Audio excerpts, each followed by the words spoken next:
नमस्कार. तर आज मी तुमच्यासाठी घेऊन येत आहे सगळ्यांचे most favourite exercise but for wrong reasons. ते एक्सरसाइज सगळ्यांचे फेवरेट आहेत, ते म्हणजे कोरचे एक्सरसाइज. तर मी आज शिकवणार आहे कोरचे एक्सरसाइज करेक्ट फॉर्ममध्ये कसे करतात. तर मी रॉंग रिझनसाठी बोललो कारण का कोरचे एक्सरसाइज इम्पॉर्टंट असतात आपल्या कोर मसल्ससाठी, आपली पूर्ण बॉडीच्या स्टेबिलिटी बॅलन्ससाठी. बट लोक ते करतात की त्यांना वाटतं की कोरचे एक्सरसाइज केली तर स्पॉट रिडक्शन होईल, त्यांचा बेली फॅट कमी होईल. बट ते तसं नसतं. ते आपलं पूर्ण होल बॉडी कंपोजिशनच कमी होतं. बट कोरच्या एक्सरसाइज खूप इम्पॉर्टंट आहेत. जसं तुम्ही जर पुढे जर स्किल्स करणार असाल, हँडस्टँड पुशअप सगळ्यामध्ये, फ्रंट लिअर बॅक लिअर सगळ्यांमध्ये कोरचा खूप यूज आहेत. तर त्यासाठी या एक्सरसाइज तुम्हाला नक्की हेल्प करतील. तर आपण आता पहिले एक्सरसाइज बघणार आहे आपण नी रेजेस अँड लेग रेजेस. मित्रांनो, पहिला आता आपण बघणार आहोत की रॉंग फॉर्ममध्ये कसे करतात.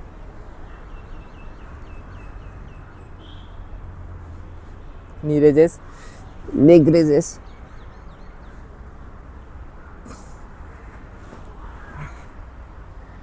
तर हे झालं आपलं रॉंग फॉर्ममध्ये वर्कआउट, नी रेजेस आणि लेग रेजेसचा.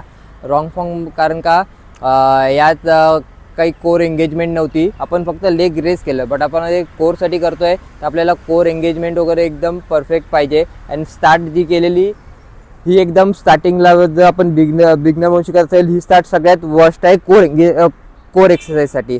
दोन्ही पाय एकसाथ नाही. तर आपल्याला सगळ्यात पहिलं करायचं आहे की बार पकडल्यानंतर एक पाय खाली घ्यायचा आहे आणि तसंच PPT करायचं आहे.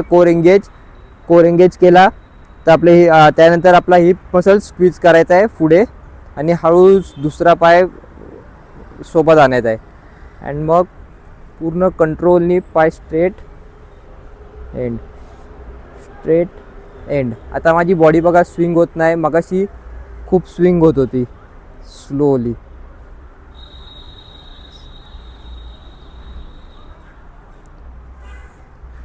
तर जेव्हा पण तुम्ही कोरचे एक्सरसाइज कराल, लक्षात ठेवा की तुमची बॉडी स्विंग नाही झाली पाहिजे. जर तुमची बॉडी स्विंग होत असेल म्हणजे याचा अर्थ की तुमचा कोर एंगेजमेंट नाही. आता कोर एंगेजमेंट कसं करायचं, तर यासाठी आपला जो कोरचा हा मसल आहे तो आतल्या साईडला खेचायचा.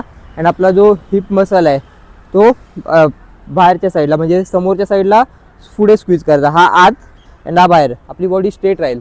आणि जर हे आपण नीट एंगेज करून केलं तर आणि एकदम हळूहळू सोडायचं, ज्यामुळे आपल्याला स्टार्टिंगला स्विंग नाही भेटणार. आणि मग आपण एक करेक्ट फॉर्ममध्ये करू शकतो. तर हे कोर एंगेजमेंट मी तुम्हाला अजून डिटेलमध्ये सांगतो. तर बघा, जेव्हा मी बोललो की कोर आतल्या बाजूला घ्यायचा आहे आणि आपला हिपचा मसल पुढे घ्यायचा, तर खूप लोक हे करतात किंवा हिप मसल घेताना हे करतात. तर हे एक रॉंग मेथड आहे. आपले जो बॉडीचा स्ट्रक्चर आहे तो स्ट्रेट राहील. फक्त हा जो मसल आहे तो आतमध्ये खेचायचा आणि हा जो मसल आहे तो बाहेरच्या साईडला पुश करायचा तिकडे. म्हणजे आपली बॉडी बघा आता पूर्ण माझी स्ट्रेटच आहे. आणि या फॉर्ममध्ये आपल्याला एंगेज करायचं आहे, ना की हे असं मागे जायचं किंवा हे पुढे जायचं आहे. तर ती एक रॉंग गोष्ट आहे, ती एक लक्षात ठेवा. आणि तुम्ही या करेक्ट फॉर्ममध्ये कोरचे एक्सरसाइज करा. तुम्हाला नक्की कोरवर प्रेशर फील येईल. आणि तुमचे मग हँडस्टँड बॅक लिअर वगैरेसाठी तुमचा कोर स्टेबिलिटी खूप वाढेल. धन्यवाद.